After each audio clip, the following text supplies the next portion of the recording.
Bom dia, pessoal, tudo bem? Vamos começar a nossa apostila de geografia do terceiro bimestre. O conteúdo que a gente vai iniciar agora é Brasil, formação populacional e diversidade cultural.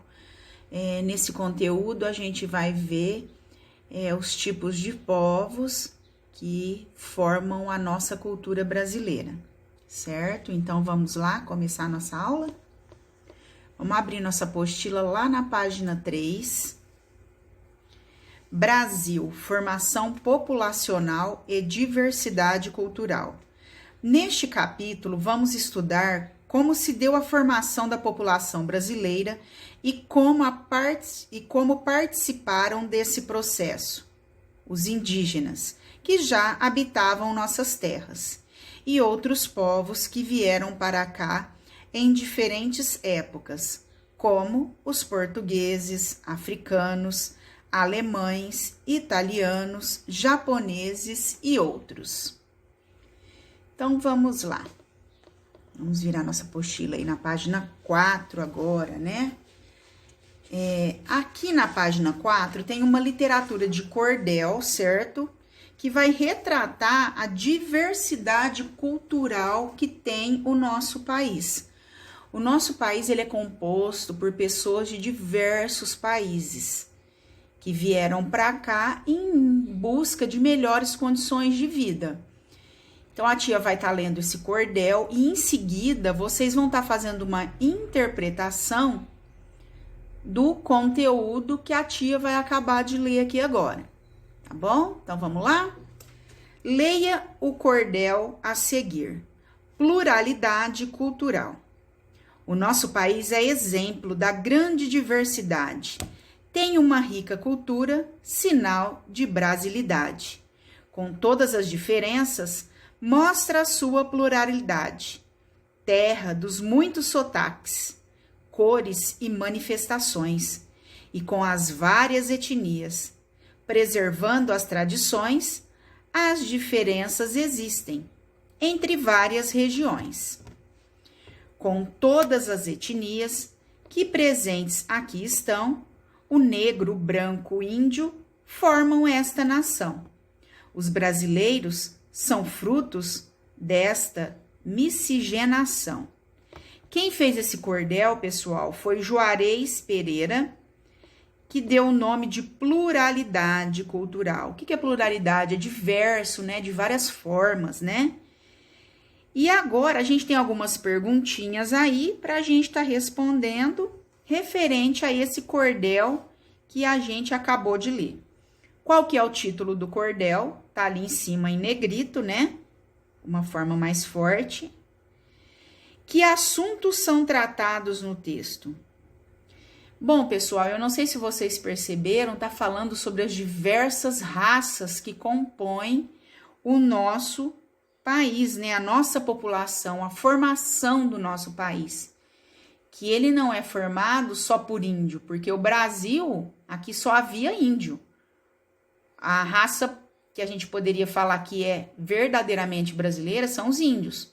Mas o que houve? Começou a vir pessoas de outros países para cá, explorando, em busca de melhores condições de vida, e houve o quê? Essa pluralidade, essa miscigenação da população brasileira, certo?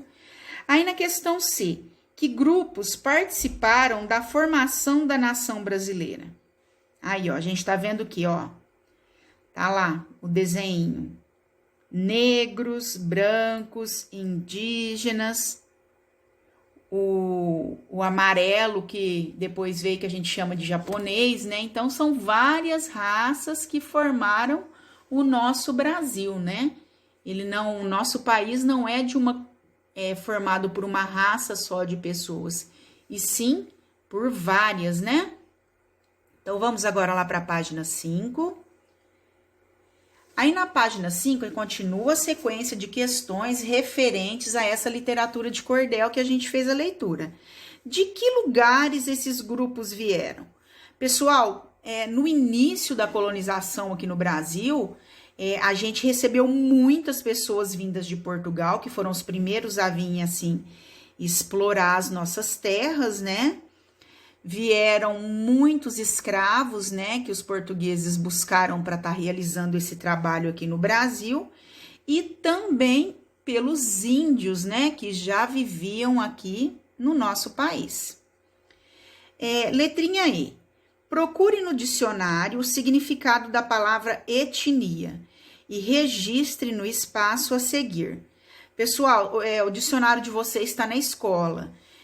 Então, procura aí no Google o significado da palavra etnia para vocês estarem respondendo aí, tá? Letra F.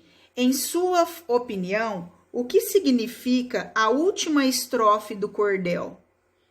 O que significa a última estrofe? O que ela está querendo dizer para nós? Aí vem um outro textinho para a gente estar analisando. Identidade do povo brasileiro. De acordo com os versos do cordel, as diferenças étnicas e culturais identificadas na população brasileira são resultado da miscigenação, que tem o significado de mistura, por nascimento ou convivência entre os diferentes povos que contribuíram para a formação do povo brasileiro. Pode estar grifando esse parágrafo aí, tá, pessoal? Os indígenas, os portugueses e os africanos deram início ao processo de formação do povo brasileiro. Indígenas. Antes dos primeiros colonizadores, os indígenas já habitavam as terras que atualmente chamamos de Brasil. Estima-se que aqui viviam cerca de 3 milhões de indígenas, pertencentes a vários povos com hábitos, costumes, tradições e línguas diferentes. Então, pessoal, o Brasil já possuíam esses habitantes, que são os índios. E vejam bem, naquela época já haviam 3 milhões de indígenas, de tribos diferentes, de hábitos diferentes, de costumes diferentes. Mas o nosso Brasil já era povoado por pessoas, né? Então, os portugueses não foram os primeiros habitantes.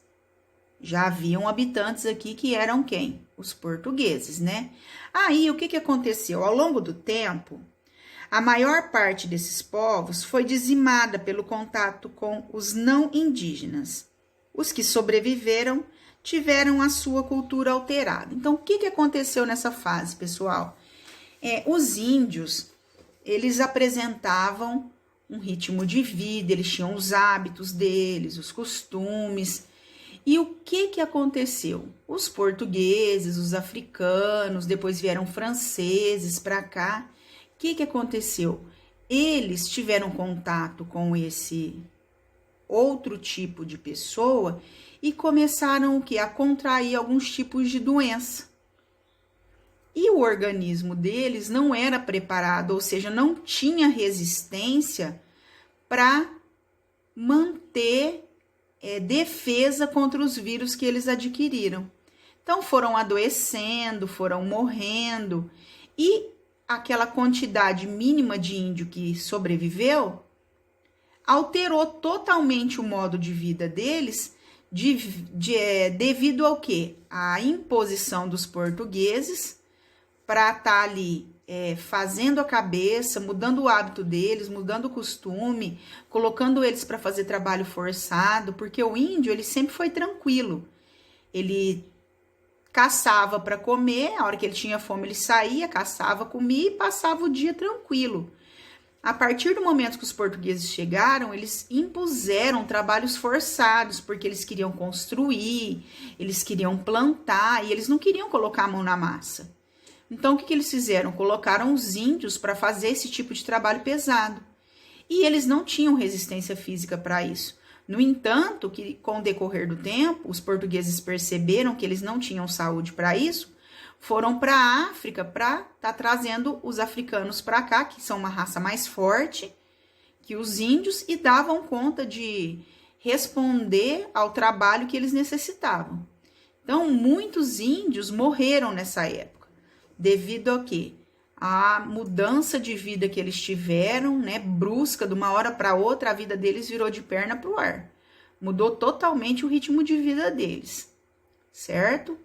Então, vamos lá agora para a página 6 da nossa apostila. Dando continuidade aí no nosso assunto, né? A gente vai falar agora sobre a FUNAI. O que é FUNAI? É uma Fundação Nacional do Índio. A FUNAI, pessoal, é um órgão responsável e oficial do Estado brasileiro que tem a função o quê? De proteger os índios brasileiros, né? E defender os direitos deles. Então, a função, primeiramente, da FUNAI é essa. Segundo, a Fundação Nacional do Índio, que tem a sigla FUNAI, atualmente no Brasil, restam pouco mais de 890 mil indígenas distribuídos pelas áreas rural e urbana de alguns municípios. Há também os que vivem na floresta amazônica, isolados da sociedade nacional e de outros grupos indígenas.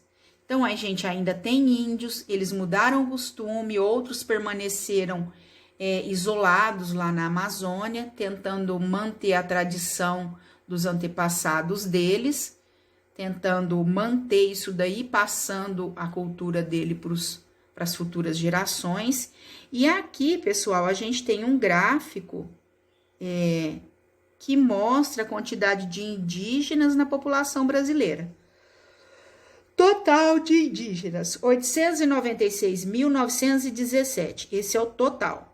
Agora, como é que eles estão distribuídos? Em terras indígenas, tem 517.383. Agora, fora das terras indígenas, 379.534. Essa fonte, essa informação, a fonte é de onde foi tirada essa informação, né? Como que a tia está apresentando esses números aí pra gente? Da onde que foi tirado? Essa fonte, pessoal, foi retirada do IBGE, que faz o censo, e ali eles colocam todas as informações, o número da população, as raças que tem distribuídas no nosso território brasileiro. Então, de acordo, pessoal, com o gráfico, a maioria dos indígenas brasileiros vive aonde? Em terras indígenas ou fora das terras indígenas? Observem aí, tem mais quadradinho verde colorido ou mais roxinho? Através da contagem aí da observação, vocês já vão estar achando a resposta dessa questão.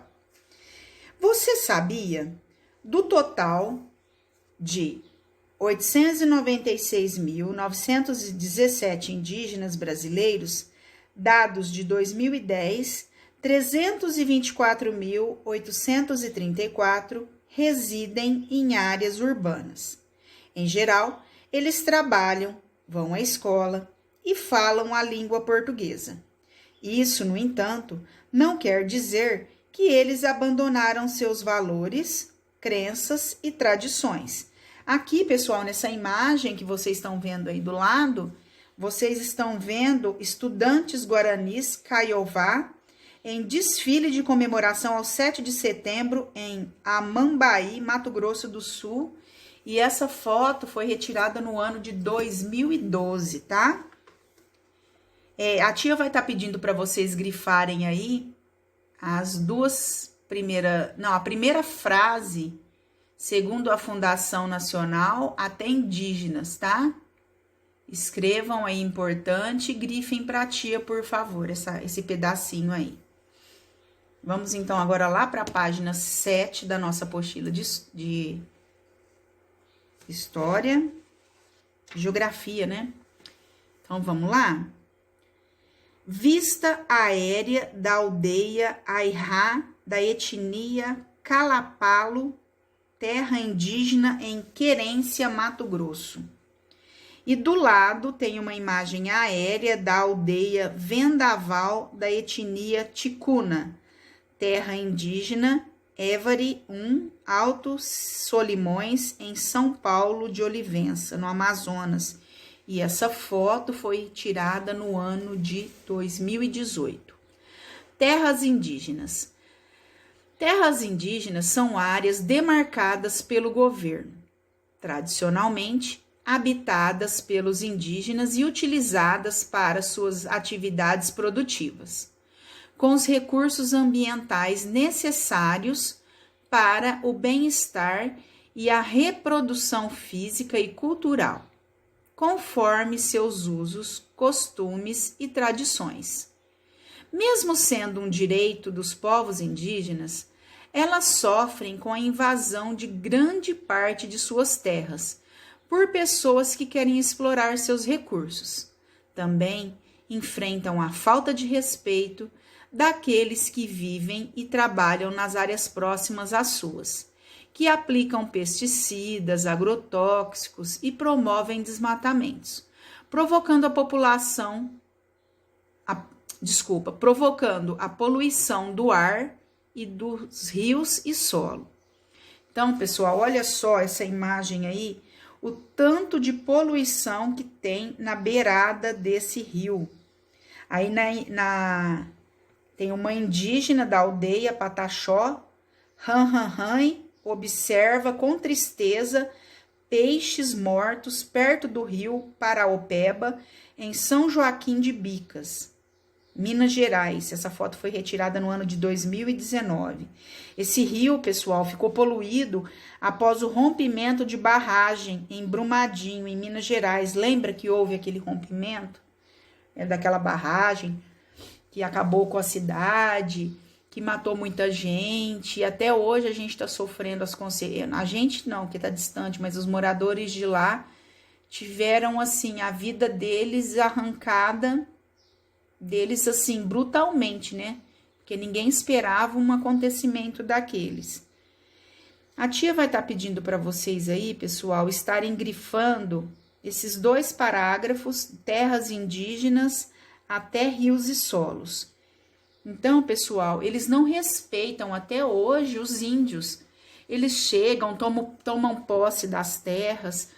É como se a gente estivesse dentro da casa da gente e alguém fosse invadindo e quisesse tomar posse. Para vocês entenderem, é realmente essa sensação que os índios têm. Essas terras aqui eram todas deles e, infelizmente, eles foram, assim, desapropriados do local onde eles moravam e perderam totalmente o local e os direitos que eles tinham sobre as terras que eles moravam. Agora, pessoal, a tia vai fazer um questionário, vai estar disponibilizando no grupo sobre esse conteúdo de hoje. Eu vou estar pedindo para vocês colocarem a data, quem não for imprimir a folhinha. Ah, tia, pode imprimir a folhinha? Pode. Quem quiser imprimir a folhinha e responder na folhinha e colar no caderno, fique à vontade. Quem quiser copiar e responder no caderninho de geografia, também fiquem à vontade.